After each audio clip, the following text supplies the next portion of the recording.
चलिए बिना किसी देरी के सीधे इस एक्सप्लेनर में गोता लगाते हैं।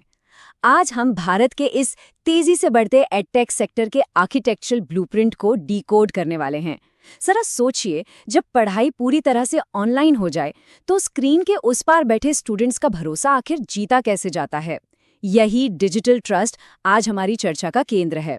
अब ये एजेंडा स्लाइड हमारे लिए एक मास्टर ब्लूप्रिंट का काम करेगी।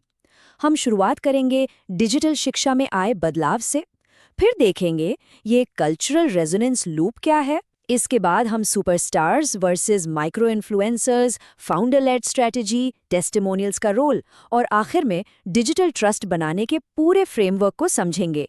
सबसे पहले बात करते हैं सेक्शन 1 की, डिजिटल शिक्षा में बदलाव, यानी इस पूरी इमारत की नींव।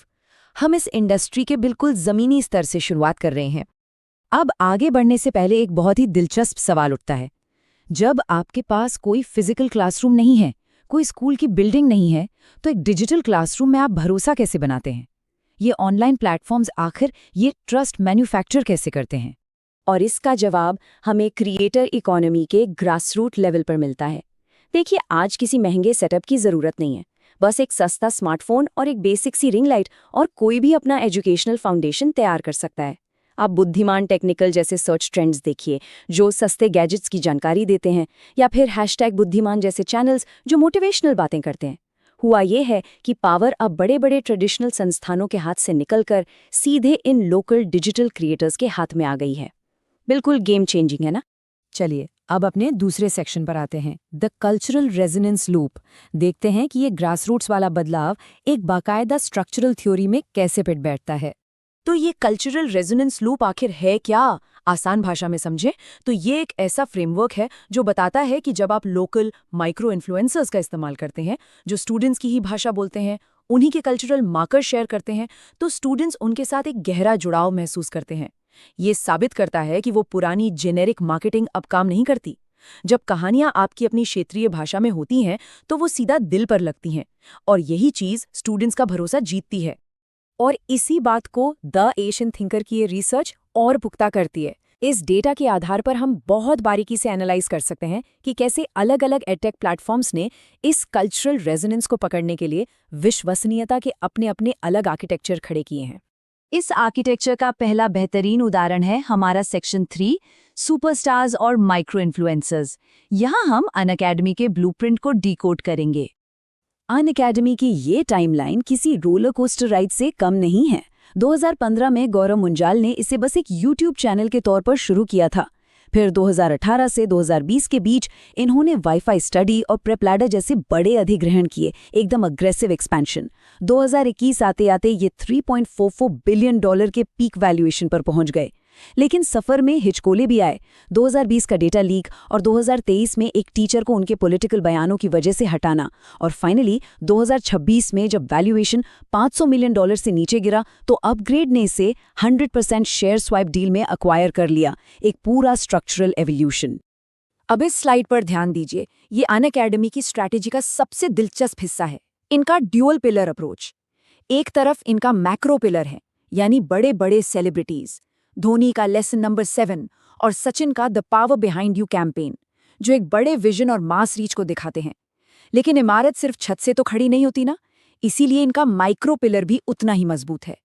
ये 24 mid-tier CA Instagram influencers, meme pages और क्षेत्रीय शिक्षकों जैसे मराठी पढ़ाने वाली ध्वनि गांधी का इस्तेमाल करते हैं, ताकि स्टूडेंट्स के साथ एक असली जमीनी जुड़ाव बन सके। अब आते हैं सेक्शन 4 पर, फाउंडर लेड स्ट्रैटेजी, यानी फिजिक्स वाला का अप्रोच। ये मॉडल पिछले वाले से बिल्कुल 180 डिग्री अलग है। जरा इस कोट को पढ़िए। कोई इन्फ्लुएंसर नहीं, कोई सेलिब्रिटी कैंपेन नहीं, कोई पुश विज्ञापन नहीं, एक टीचर, एक कैमरा और लाखों विश्वास करने वाले। ये लाइनें फिजिक्स वाला के एंटी सेलिब्रिटी मॉडल का पूरा सार बयान कर देती हैं। ये ट्रेडिशनल एडटेक मार्केटिंग के एकदम उलट खड़ा एक बहुत ही मजबूत स्ट्रक्चर है। तो इनका फ्रेमवर्क काम कैसे करता है? बहुत सिंपल पर बेहद असरदार। यहाँ फाउंडर खुद ही सबसे बड़ा एक्सपर्ट है। अलक पांडे के अनौपचारिक और ऑथेंटिक यूट्यूब लेक्चर्स ने स्टूडेंट्स के बीच जो गहरा विश्वास बनाया, वो किसी विज्ञापन से नहीं आ सकता। इन्होंने हिंदी फर्स्ट अप्रोच अपनाया और टियर 2-3 शहरों में ऑफलाइन पाठशालाएं खोलीं। और इनकी कम्युनिटी देखिए, टेलीग्राम पर 2 लाख से ज़्यादा स्टूडेंट्स के चैनल्स हैं जो खुद ही एक दूसरे को कंटेंट शेयर करते हैं। और इसका रिजल्ट, बिना किसी बाहरी सेलिब्रिटी के 20 मिलियन ऐप डाउनलोड्स और 10,000 करोड़ का वैल्यूएशन। पूरी तरह से ग्रास रूट कम्युनिटी बिल्डिंग। चलिए अब अपने 5वें सेक्शन की ओर मुड़ते हैं, टेस्टिमोनियल्स और स्टूडेंट प्रूफ, जहां हम टेक्स्ट बुक का आर्किटेक्चर देखेंगे।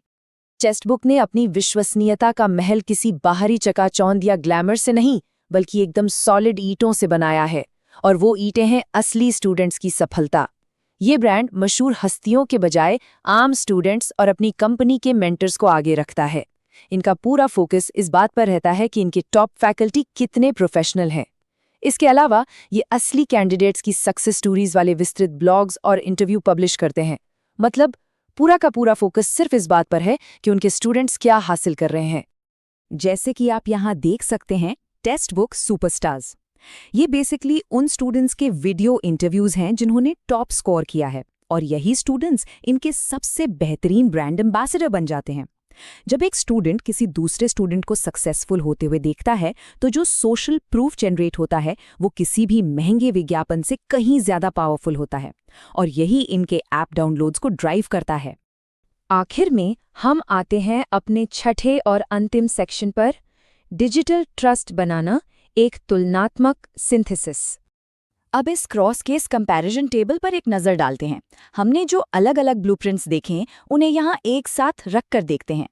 फिजिक्स वाला पूरा का पूरा अपने फाउंडर और ऑर्गेनिक कम्युनिटी पर टिका है। अनअकैडमी ने मल्टी टियर इन्फ्लुएंसर्स और बड़े सेलिब्रिटीज का रास्ता चुना। और टेक्स्ट बुक पूरी तरह से प्रोडक्ट और स्टूडेंट्स के टेस्टिमोनियल्स पर फोकस्ड है। तरीके भले ही अलग हों, लेकिन एक चीज़ इन सब में बिल्कुल कॉमन है।